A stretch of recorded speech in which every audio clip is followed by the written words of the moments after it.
Minutes past 11. Huge reaction from you today about house prices. The Royal Institution of Chartered Surveyors, their survey report is out today. It shows that house prices fell last month for the first time in a year. Let's remember that we had that emergency budget from the coalition. When was that? That was June, wasn't it, of this year? House prices fell then the month after that. Is that because you could start to see a correlation, maybe, from the tightening of the belts and the public sector spending cuts that are being predicted and that are kicking in, and house prices falling for the first time in a year? Maybe, maybe not. Let's see what you think. Matt's in Hertfordshire, Dave in Newcastle Upon Tyne, Simon in Stirraport, on Severn, and Colin in Chelmsford. Matt, Dave, Simon, Colin, morning to you all. We'll start with you, Matt. What's your story, Matt? I bought a house in 2009 May for 158 grand in Hertfordshire, and lucky, right place at the right time, and it's now worth 190 to 200,000 pounds. So sorry, when did you buy? May 2009. For how much, sorry? 158. It's a 3-bedroom house. And it's worth more? Yeah, it's worth more now, yeah. I don't understand how. I think it was a pretty lucky situation to be in, because there was some problems with the property beforehand, and the council had repossessed it or something like that, and they put it on at a rather daft price, and we were lucky enough to get it. So you're sitting pretty? Well, I don't want to sound too pleased with myself or too smug, but I think we've done quite well out of it. And for those people, of course, who have been able to somehow escape these massive losses, somehow call the market, they must have a huge smile on their face. Dave, you're a property investor. How many houses have you owned over your time, Dave? About 230. Did you call the market right? Yeah, about 10 years ago at the bottom of the property market when no one wanted it. You've got to understand that prices are a reflection of sentiment. When the sentiment's low, the price is low. When the sentiment's high, the prices are high. So the key, you've got to understand, the key to all this is credit. So ignore everything else. Just say to yourself, what is the likelihood of credit, okay? Now, if you're in a car, if you put your foot down on the gas pedal, you pump more fuel into it and it goes faster. Take the pedal off and it goes slower, and that's the same with credit. And everything else is just a load of rubbish. And you can look on the internet, go back to 1700, and you'll trace these bubbles over and over and over. Okay? Now, about 10 years ago, I bought over 230 houses with a friend of mine. Okay, we were paying average £5,000 to £10,000 in the northeast. In 2003, all the investors were really pouring in. It's all in the newspapers. It's like TV, media, public greed, delusion.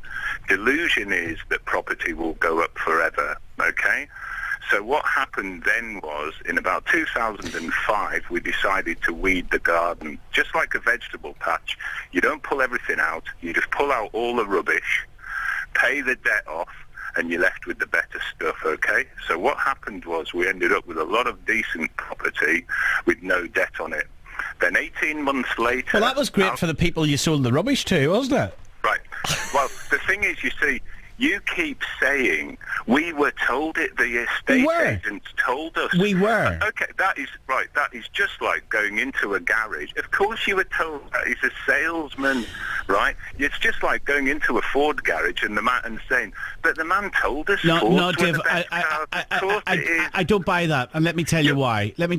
It wasn't just estate agents. There was a huge, powerful industry putting pressure on people to buy into property. It wasn't just estate agents. You had the banks, you had those massive, influential financial institutions offering you mortgages. That's right. 125% of the asking price. So you had the banks, you had the estate agents. Right.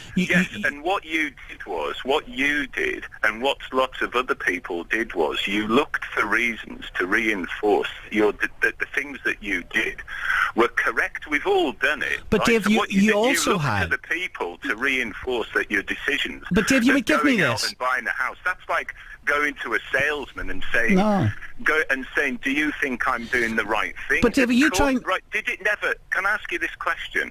You must be a really fairly intelligent person to have the job that you've got.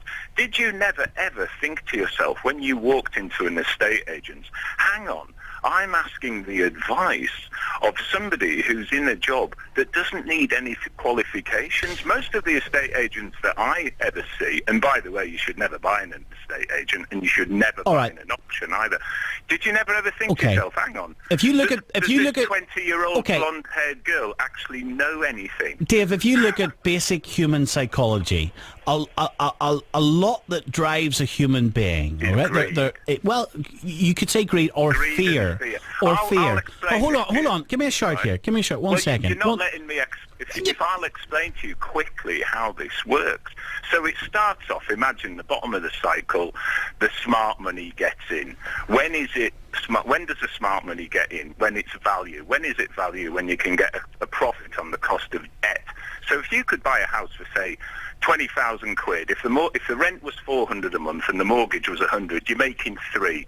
Then as the house goes up, if it then goes to, say, £50,000 and the mortgage is 250 a month and you're still getting 400 rent, you're only making 150. Once the cost of borrowing equals or exceeds return, right, there's no money. So the way it runs is it goes smart money, institutional money, media interest, TV, media, public, greed, delusion. Delusion is that the market will go up forever. Now, this is the most dangerous part, the next bit, which you've just witnessed in the last 2 years. The market tips over, right? It starts falling. Then Gordon Brown, Alistair Darling jumps on the telly and says it's the green shoots of recovery. And all the people think, because they think it's going to go on forever, it tips over and they say, oh, it's the start again. And what they do is they jump in again. It's what's called a dead cat bounce or a bear market rally or a bull trap. And what they do is they jump back in and they push it back up again. Then it goes. So you're just seeing the tip over now. Then it'll go to fear. Then it will fall to capitulation and the market will undershoot the mean average. And that man that was on before, the accountant, he said 3.5 times earnings. That's the average. And that is it. And delusion at the top of the market is when people start saying things like, oh, you never go wrong on property, it will go on forever. And once it's been falling for years and years and years, eventually they won't be able to see the bottom and they'll give in. And all that happened here was that the world economy went into free fall at the collapse of Lehman Brothers. Gordon Brown jumped in, doubled the national debt. He's been supporting the economy with like a pre-election bribe for the last 2 years.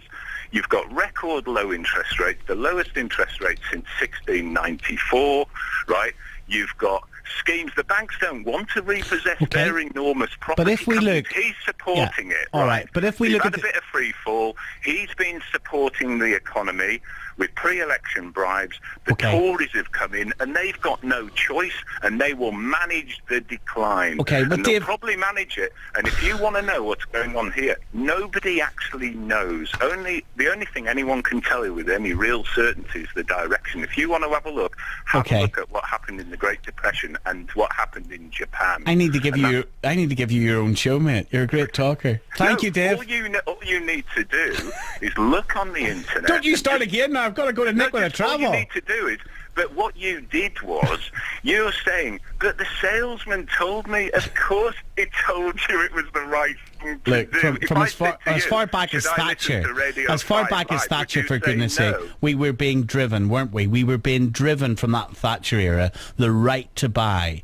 and it was seen as part of a reward for working. It was seen as part of something that you had to achieve. You know, aspire to own your own home. It was being driven by government after government.